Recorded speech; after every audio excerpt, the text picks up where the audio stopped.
Hello everyone, I am Besim Ögerman, an industrial psychologist and human resources specialist.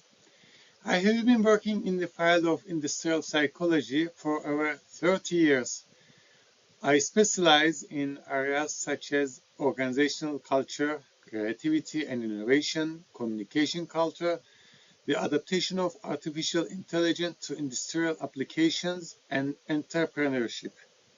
I am also the developer of the FEBEFEC Creativity and Innovation Model. Today, we will approach our topic from the perspective of an industrial psychologist and human resources specialist.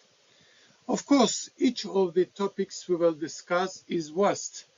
However, due to the time constraints, it is not possible for us to conduct an in-depth and detailed examination of each topic. We are sharing the link related to each area we discuss with you in documents. Let's begin. Today's model we will be discussing is adaptability and change management in food system. As a submodel is, we will be covering the topic of recognize how external factors such as market trends, regulations, and consumer behavior impact business performance and the need for adaptive strategies. First, let's take a general look at our topic. This training model is designed to enable food business to recognize the critical impacts of external factors, such as market trends, legal regulation, and consumer behavior on business management. Moving beyond traditional risk management, the program focuses on developing competencies in strategic resilience and adaptive strategy within the complex and uncertain VUCA, I will be explaining after, landscape of global food system.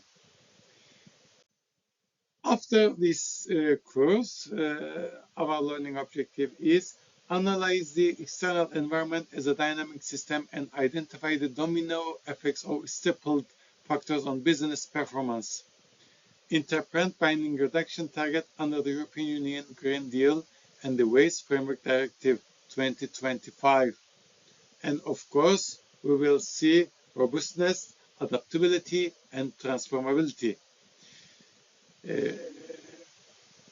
And evaluate the alignment of Turkey's zero waste regulation and national strategies within the UE acquis.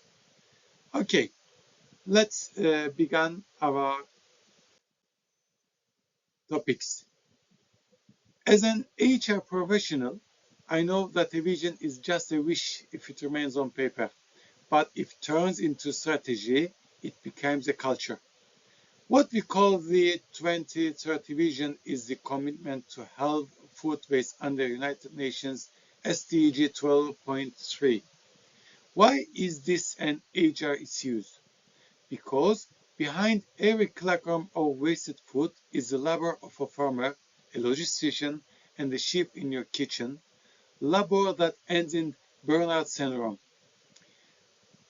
While food engineers discuss protein bonds, we discuss human bonds and how waste damages corporate belonging.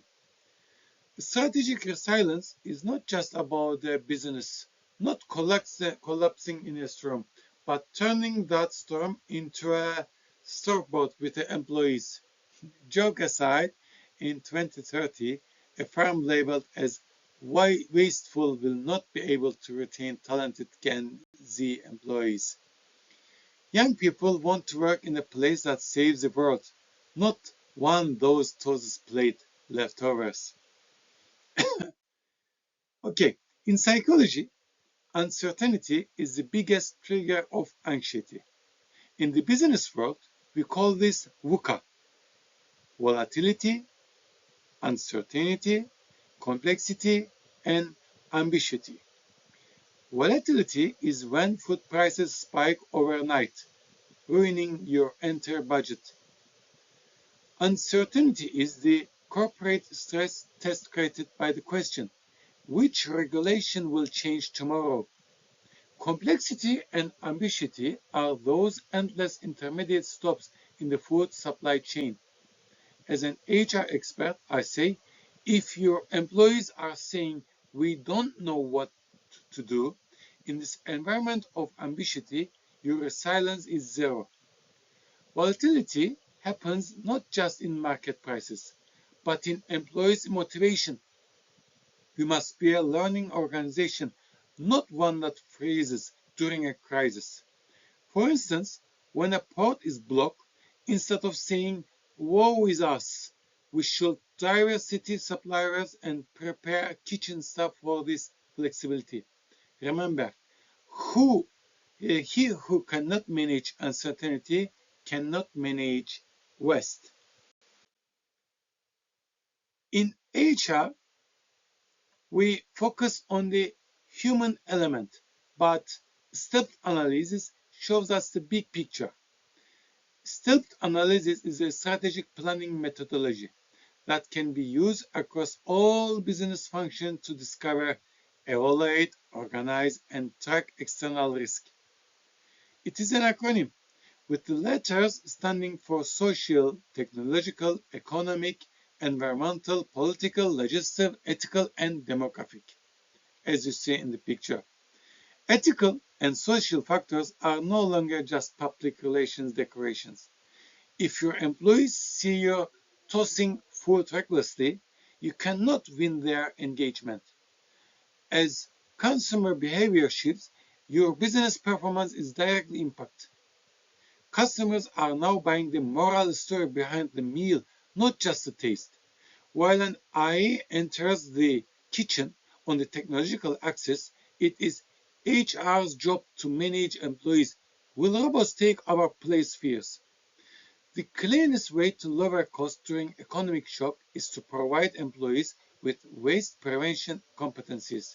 In a sense, Stealth is our corporate navigation system. It allows us to see blind spot. Regulation is often seen as a collection of annoying, thick files. However, the EU's Waste Framework Directive 2025 revision is actually a playmaker. Voluntary actions are over. Now there are binding reduction targets. We must achieve a 30% per capita reduction in retail and consumption. While this looks like a regulatory risk for business, it's actually a legal doping. Why?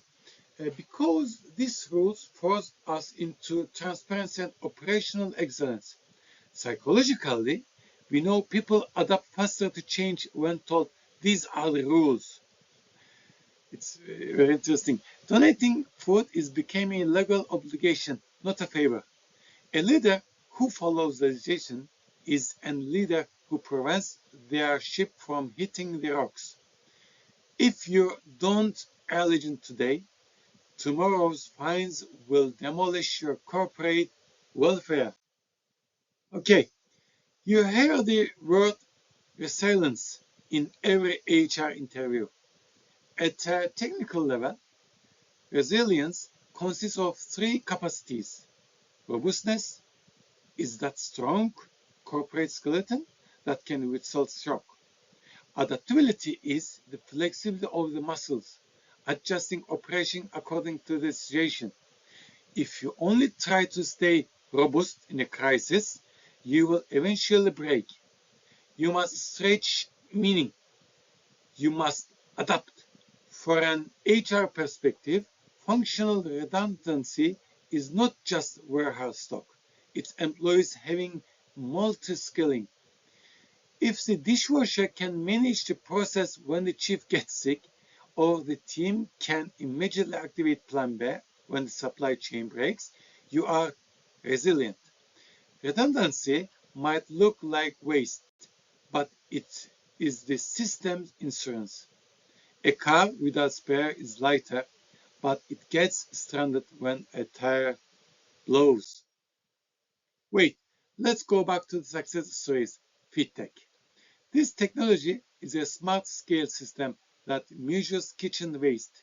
Psychologically, humans manage what they know is being measured. We call this the Hawthorne effect.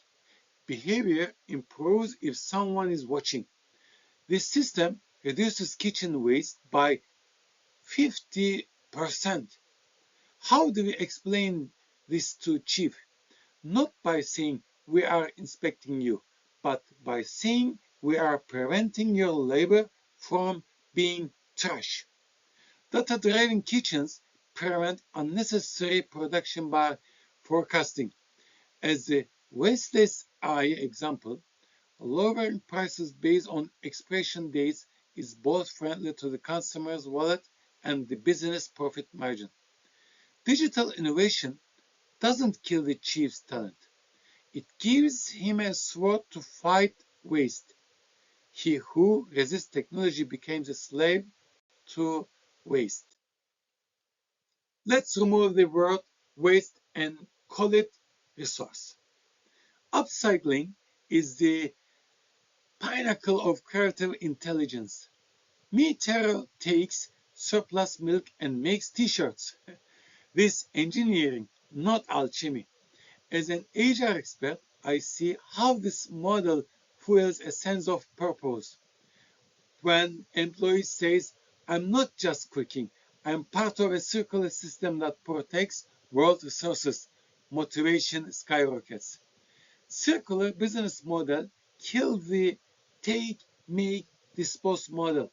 Producing textile dye from tomato skins, like Pigmento Naturale in Italy, provides business with extra income and resilience during a crisis.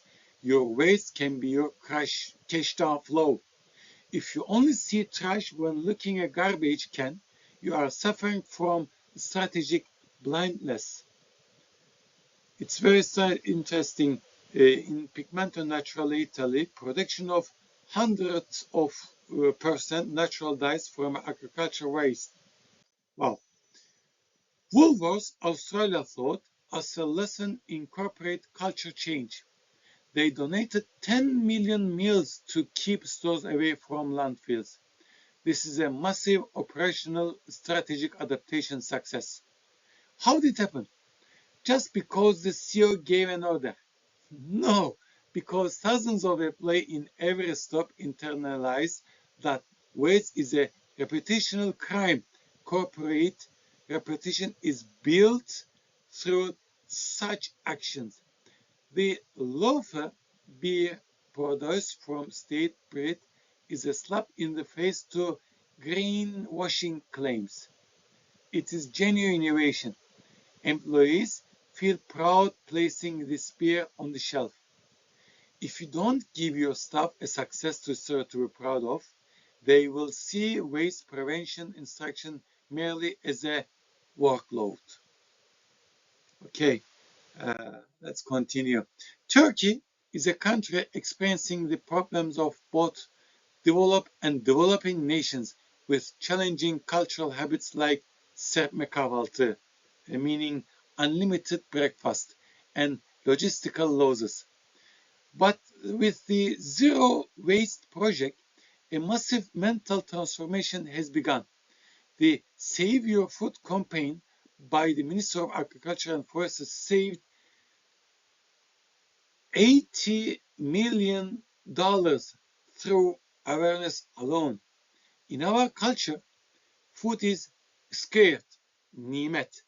We should integrate this psychological capital into our business model. But let's not forget the engineering part. Technology is a must to prevent the 40% loss in fruits and vegetables.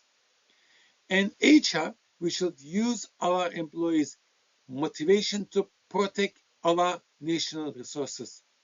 Turkey's EU arrangement is not just bureaucracy. It's a struggle to stay in the global league. We are rewriting the waste in forbidden proverb with modern industry 4.0 codes. How should the company brain work? First, you must sense the outside sensing, reading regulatory drafts, sensing customer trends. Then you must seize the opportunity seizing. For example, noticing the growing vegan market and developing products immediately. The hardest is the last one, transforming, meaning change your corporate genetics. As an HR expert, I know that the greatest resistance is hidden in the sentence, "We've always done it this way." You hear this sentence often in corporate graveyards. Transformation starts with the leader's vision but ends with the employee's competence.